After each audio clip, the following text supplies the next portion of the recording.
रोज की तरह आज की सुबह भी सास की गाली और ताने से ही शुरू हुई। राधा रोज के झगड़े से तंग आ चुकी थी, लेकिन वह और कर भी क्या सकती थी। उसे तो सुनना था। वह चुपचाप सास ससुर और पड़ोसियों के ताने सुनती और रोती। राधा की शादी राजेश के साथ 6 साल पहले हुई थी। इन 6 सालों में जिन लोगों की शादी हुई थी वे 1-2 बच्चे के माँ बाप बन गए थे, लेकिन राधा अभी तक माँ नहीं बन पाई थी।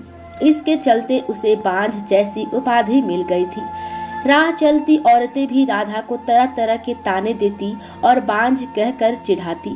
राधा को ये सब बहुत खराब लगता, लेकिन वह किस किस का मुंह बंद करती। आखिर वे लोग भी तो ठीक ही कहते हैं। राधा सोचती, मैं क्या करूं? अपना इलाज तो करा रही हूँ, डॉक्टर ने लगातार इलाज कराने को कहा है, जो मैं कर रही हूँ, लेकिन जो मेरे वश में नहीं है उसे मैं कैसे कर सकती हूँ। एक दिन पड़ोस का एक बच्चा खेलते खेलते राधा के घर आ गया। बच्चे को देख राधा ने उसे अपनी गोद में बिठा लिया और उसे प्यार से चूमने लगी। जब सास ने राधा को दूसरे के बच्चे को चूमते हुए देखा तो वह फिर बिफर पड़ी। वह उसकी गोद से बच्चे को छीनते हुए बोली, कलमुही बच्चा पैदा करने की तो ताकत है ही नहीं, दूसरों के बच्चे से अपना मन बहलाती है। अरे तू क्यों डालती है अपना मनहूस साया दूसरे के बच्चे पर? तू तो उस बंजर जमीन की तरह है जहाँ फसल तो दूर घास भी उगना पसंद नहीं करती। जब राधा से सास की बातें नहीं सुनी गई तो वह अपने कमरे में जाकर अंदर से दरवाजा बंद कर रोने लगी। रात को राजेश के आने पर राधा ने रोते हुए सारी बात उसे बता दी और बोली, मैं बड़ी अभागिन हूँ, मैं किसी की इच्छा पूरी नहीं कर सकती। ऊपर से मुझ पर बांझ होने का धब्बा भी लग चुका है। राधा की बातें सुनकर राजेश ने कहा, तुम माँ की बातों का बुरा मत मानो, उन्हें ऐसा नहीं कहना चाहिए। हर माँ बाप की इच्छा होती है कि उनके परिवार को आगे बढ़ाने वाला उनके रहते हुए ही आ जाए। तुमसे यह इच्छा पूरी नहीं होते देख माँ तुमसे उल्टी सीधी बातें बोलती है। तुम चिंता मत करो, तुम्हारा इलाज चल रहा है, तुम जरूर माँ बनोगी। राधा बोली, मेरी एक सहेली थी, वह भी बहुत दिनों बाद माँ बनी थी। माँ बनने में देर होते देखकर जब उसने अपना इलाज कराया तो जांच में उसमें कोई कमी नहीं पाई गई।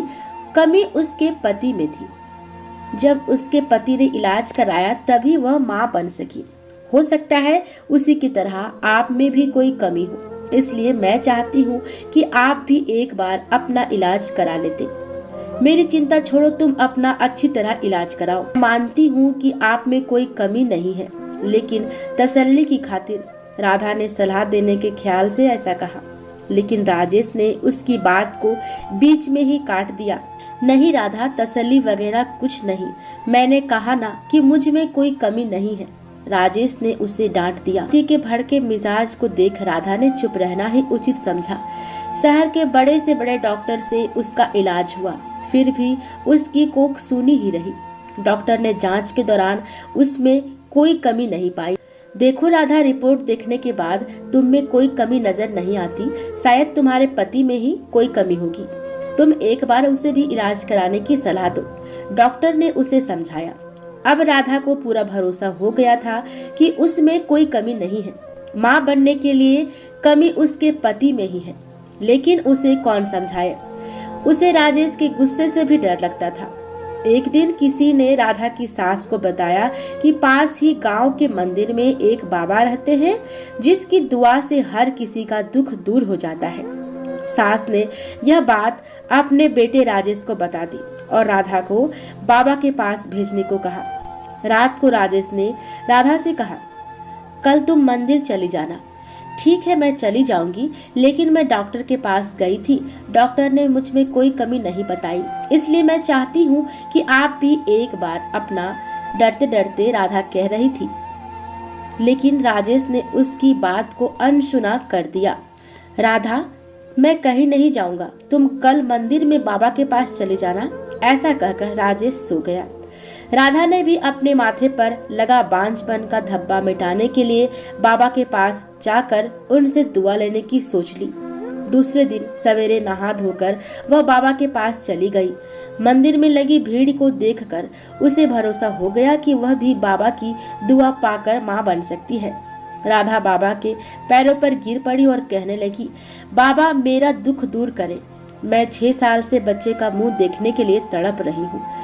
उठो बेटी, निराश मत हो, तुम्हें औलाद का सुख जरूर मिलेगा, लेकिन इसके लिए तुम्हें माहवारी होने के बाद यहाँ 4 दिनों तक रहकर लगातार पूजा करना होगा। ठीक है बाबा, मैं जरूर आऊंगी।